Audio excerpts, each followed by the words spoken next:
personally, this is only my personal opinion. I think they have no idea. And I think they're going, okay, we're glad we got it to the path or the place it is today. Let's just sit and we got to just observe all of this craziness. And then we'll start to chart a course after, some of this uncertainty might accumulate either positively or negatively, or I don't know. What do you think about that?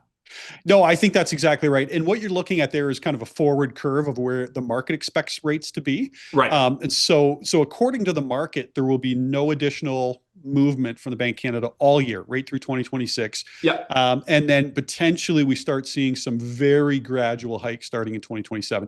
That's plausible. Like that, I'm not saying that's an impossible rate path, but it would be highly unusual in such a chaotic world that you would see such a period of stability on interest rates. Yes. I think it's unlikely. Now, I get where their thinking is at, and it's hard to argue against it because the inflation data is still it's not alarming, but it's a little higher than the Bank of Canada wants when you look at core inflation.